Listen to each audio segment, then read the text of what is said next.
Good morning, everyone. Happy Sunday. We are going to be reading about Neville Goddard, Handbook for Manifestation. And we're still on You Can Change Your Past. And I want to reread the quote that he wrote underneath. Do not waste one moment in regret, for think feelings of the mistake of the past is to reinfect yourself.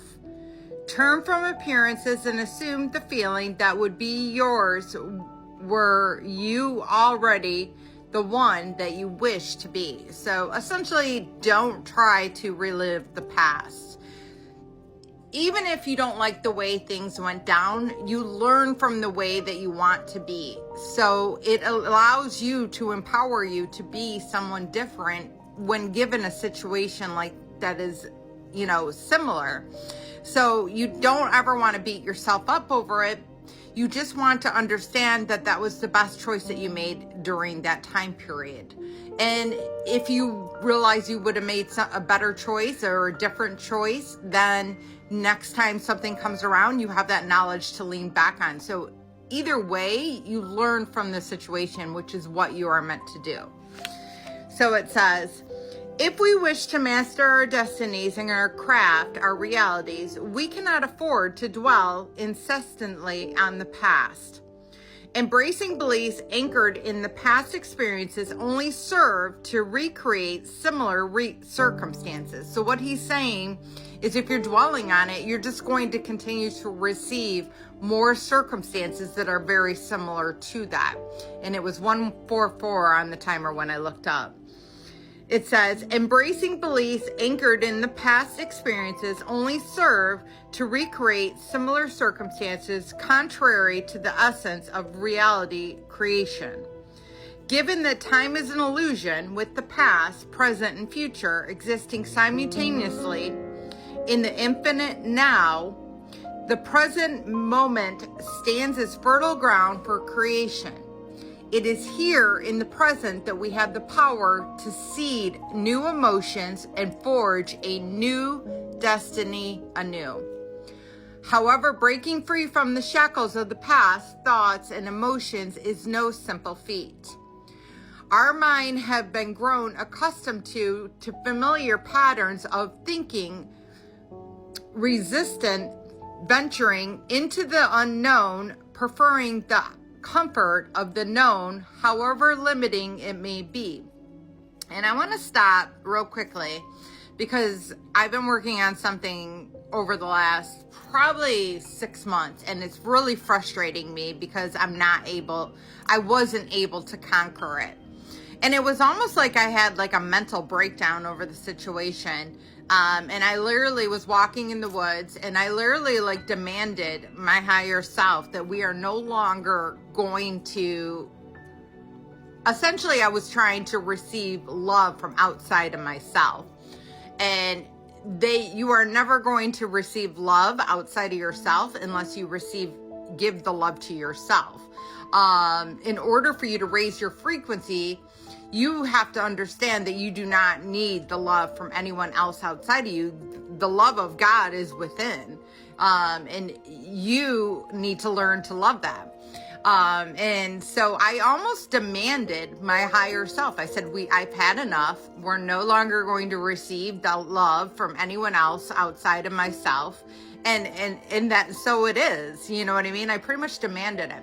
And it was almost like a light switch went off and just switched. And then I, of course, get tested because that's what happens. You're going to get tested on the situation. And it was so easy for me to almost demand it. I'm like, no, that's not going to happen. I'm not going to try to receive any sort of acclimates from anyone outside of myself.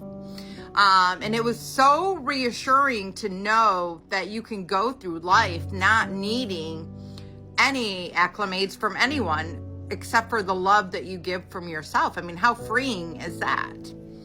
So it says, Neville Goddard, with his mystic insight, recognized his human predicament. Our attachment to the past hinders our ability to envision and create a different future. Dr. Joe Dispenza, a renowned neuroscientist, celebrated for his work on the mind-body connection, elaborates on this phenomenon, illustrating how our bodies and our minds become addicted to a familiar emotion, trapping us in a cycle of negative thinking and feeling. He alludes, most people are constantly reaffirming and they're talking about Dr. Joe Dispenza says this. So most people are constantly reaffirming their emotional state. So when it comes to give up that emotion, they can say, I really want to do it. But their body and their mind have memorized those emotional states so well, meaning your negative past coping mechanisms that you adapted throughout your life. You've memorized them so well, they're literally ingrained in your body and your actions subconsciously. It says,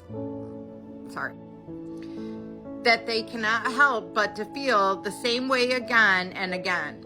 The servant now has become the master, and the person all of a sudden, once they step into that unknown, they'd rather feel guilt and suffering because at least they can predict it. Being in the unknown is a scary place for most people because the unknown is uncertain. And I 100% agree with that. Let me see. I'm going to leave it at that as well. But just know, guys, that everything can be worked on. I was trapped in a cycle for a couple of years, and I knew I was trapped in that cycle. And it really is going to be you that is going to save you from it. It has to be you almost putting your foot down and demanding that you want something different to happen, and that you are no longer going to allow your negative thoughts and feelings to create your life, because life's an illusion that you can create. And Neville Goddard is somebody who really, really instills that. So I hope this helps. Have a blessed Sunday, and namaste.